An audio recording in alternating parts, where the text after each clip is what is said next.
Untuk mencari titik temu itu, asumsi pertamanya bahwa saya salah, bukan saya benar. Oke. Kalau saya tidak paham titik ketemunya, bukan berarti sains atau agama yang salah. Apa yang pertama ditanyakan adalah apa pengetahuanku cukup, Ya. apa otakku cukup, sehingga tidak mampu menemukan pertemuan itu. Karena kalau benar-benar percaya Islam, semua akan bersatu pada tauhid dan tidak akan ada yang tidak bisa dipertemukan. Semua akan bertemu menjadi satu titik.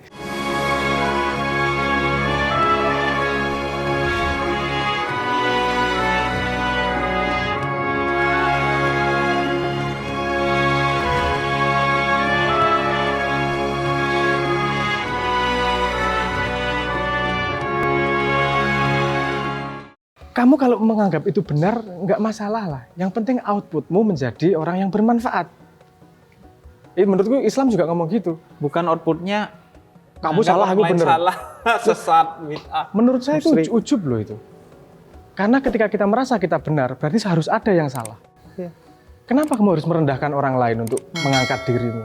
Menurut saya itu nggak make sense juga debat benar salah itu. Nggak penting benar salah. Kalau kamu memang benar-benar yang kamu yakini itu produktif, menghasilkan sesuatu yang manfaat buat masyarakat lebih banyak, do it. Kalau kamu memaksakan kepada orang lain, itu yang saya nggak setuju. Kalau saya pribadi ya, orang mau nyembah pohon pisang sih terserah. Asal kamu baik sama yang lain, orang sekitarnya, dan nggak maksa orang lain ikut nyembah pohon pisang. Saya tuh sering bilangnya, Quran jelas lah logikanya. Fastabiqul khairat, berlomba-lomba dalam kebaikan, bukan fastabiqul haq, bukan berlomba-lomba dalam kebenaran. Betul ya. Karena benar ya relatif kok. Oh, ya. Mohon maaf, kebenaran itu relatif. Misalnya, saya kasih contoh ya, perdebatan antara kreasionis sama evolusionis. Ya.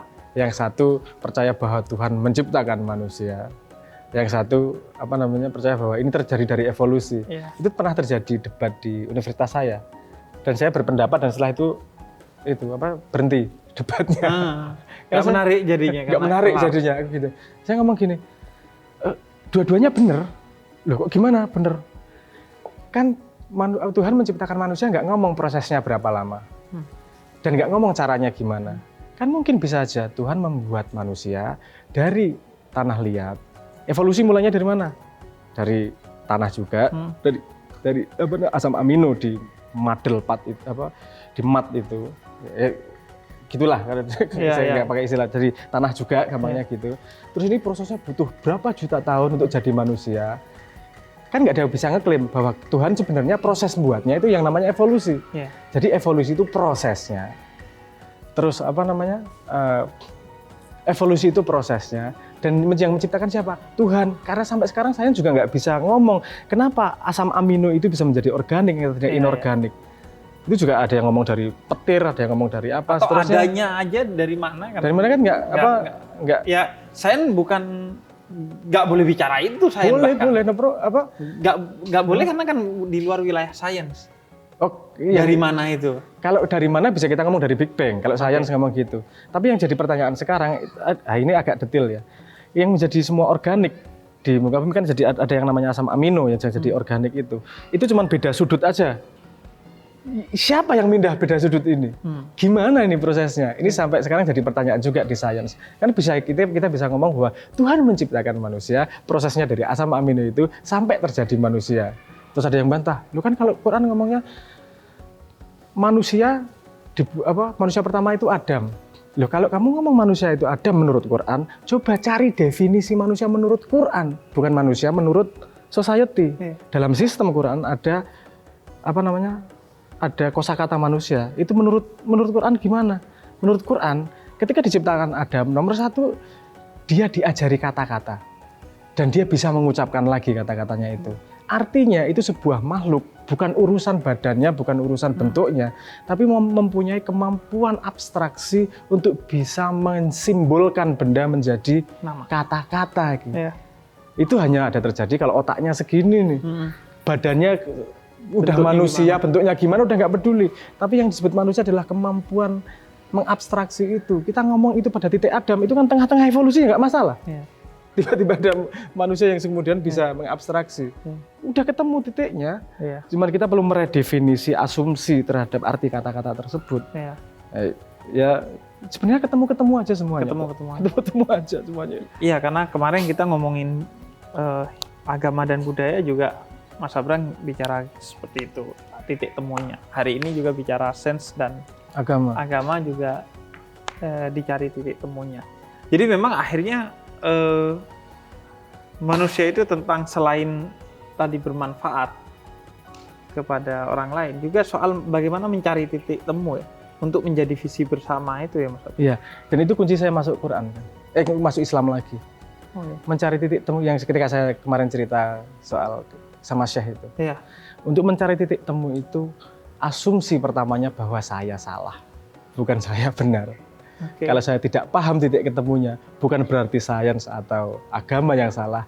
Apa yang pertama ditanyakan adalah apa pengetahuanku cukup, apa otakku cukup, sehingga tidak mampu menemukan pertemuan itu.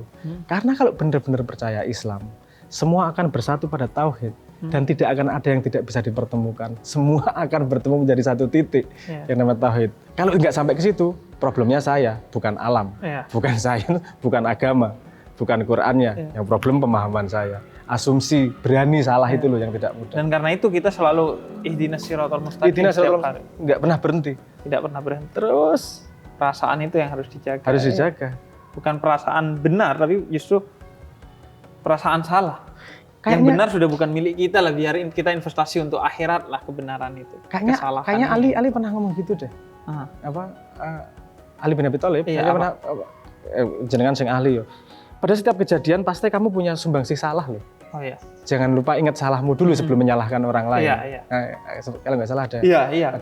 Banyak sih kan ulama tuh selalu bilang begitu, bahwa dalam kebenaranku ada kesalahan, dalam kesalahannya orang lain ada kebenaran gitu. Soal ya memang agama bukan sesuatu yang relatif, tapi dalam konstruksinya itu kan banyak relativitas yang muncul di kepala kita dalam melihat agama.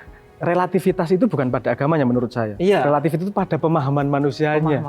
Cuman kita nggak bisa membedakan mana yang agama, mana yang kita dengar-dengar gitu, mana yang kita pahami ini loh. Iya, atau kayak yang bikin relatif itu sebenarnya kan asumsinya kita. Iya, karena kayak tadi kurang luas kita. Iya. Saya masukin Jawa sedikit ya. Masukin metodologi dari kosmos Jawa sendiri. Untuk memahami sesuatu itu juga ada beberapa lapis. Lapis pertama pakai intelektual, itu yang paling jauh sebenarnya. Seolah-olah kita paham. Tapi lapis kedua adalah kita mendengarkan. Artinya tidak hanya memahami tapi juga merasakan. Tapi yang lapis paling bawah itu adalah mengalami. Nggak hanya memahami ke otak, nggak hanya merasakan, tapi juga mengalami sendiri. Sehingga lahir kalimat ilmu kui kelakone kanthi laku. Ilmu itu hanya malakah, nempel kalau kamu sudah melakukan ilmu tersebut. Di luar itu masih wacana lah. Kalau wacana pasti relatif, tapi kalau kamu sudah melakukan dan diizinkan Tuhan, itu hak pasti. Itu akhlak, kalau dalam bahasa Islamnya kan akhlak. Ya akhlak lah, melakon. Kalau dalam filsafatnya disebut huduri. Jadi kamu nggak tahu kopi sebelum kamu nyeruput kopi. Hitam, pekat, pahit. Tetap nggak tahu itu, juga. Itu tetap ada jarak. Iya, ada belum jarak. Menghadirkan ke diri kita, maka ya tahu tapi belum mengalami utuh. Belum utuh. Harus ngalami itu sendiri. Dan akhirnya pada asumsi itu relativitas ya. Kayak tadi Mas Abrang cerita sebelum take bahwa babi. Iya, babi itu haram apa enggak? Babi itu haram atau enggak? Yo, haram. Loh kalau orangnya enggak Islam? Oh ya, berarti halal. Boleh. Oke, kalau orang Islam makan babi, halal atau haram? Boleh atau benar atau salah kayak gitu. Yo salah. Loh kalau dia terpaksa atau lupa? Oh iya benar. Oke. Kalau dia nggak lupa, orang Islam makan babi nggak terpaksa, benar atau salah? Salah.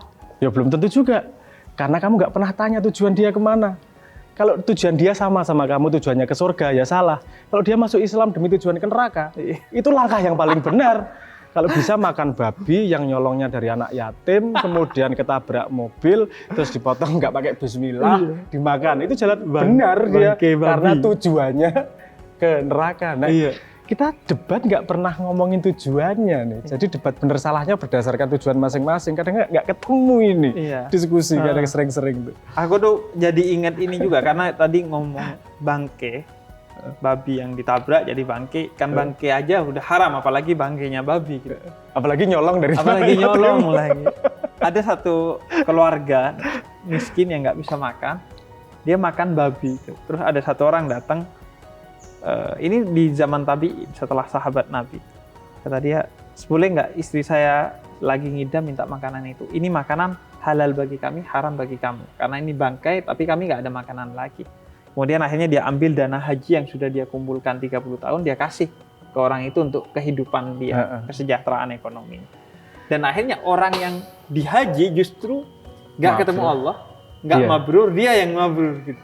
Jadi soal tujuan akhir. Ini menyenangkan loh gini-gini nih. Saya menyenangkan bahwa Islam tuh sangat menghargai prinsipal, bukan hanya teknik aja, bukan hanya permukaan aja, bukan harus kamu dikit, tapi tujuannya. Betapa kamu bermanfaat untuk orang yang memang sangat membutuhkan, itu harganya lebih tinggi daripada ke haji. Upacara aja. Kan, apalagi gitu. Upacara nyium hajar aswadnya sambil sikut-sikutan. Itu saya nggak setuju. Ya. Jadi banyak perspektif baru akhirnya. Ya dari sini sebenarnya ilmu pentingnya bahwa kan Mas Abrang tadi ngasih ke kita beberapa aksioma gitu, kayak tools gitu, guidance untuk kita melihat segala sesuatu secara lebih objektif, lebih fair dan lebih hati-hati. Iya. Lebih hati-hati sehingga nggak ada pertengkaran tanpa persoalan. Iya. Kata W.S. Rendra itu, Indonesia ini kebanyakan pertengkaran tanpa persoalan. Ya, mirip ya, tadi saya juga sempat bilang sama Habib, saya tuh bingung orang debat pengen ngalahin orang lain, males. Kalau kita debat itu mbok ngalahin masalah. Iya. Kayak gitu kan. Iya, jadi kalimatnya Rendra bagus banget itu. Fastabiqul khairat itu berlomba-lomba dalam kebaikan, berlomba-lomba menyelesaikan masalah. Jadi musuhnya di luar. Iya, bukan teman, bukan saudara. Iya. Itu pertengkaran tanpa persoalan. Itu Mbah Nun tuh pernah cerita. Orang di Indonesia itu sering kayak dua orang tuli yang komunikasi. Tulis. Satu pegang pancing, satu duduk.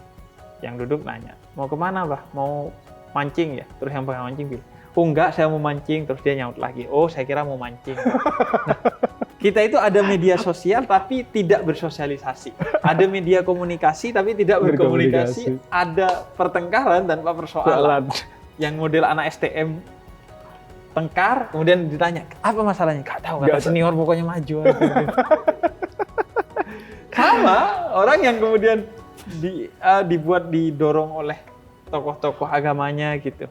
Pokoknya serang itu, pokoknya yang berbeda buruk. Ya sama akhirnya kayak anak STM tadi, pertengkaran tanpa persoalan gitu.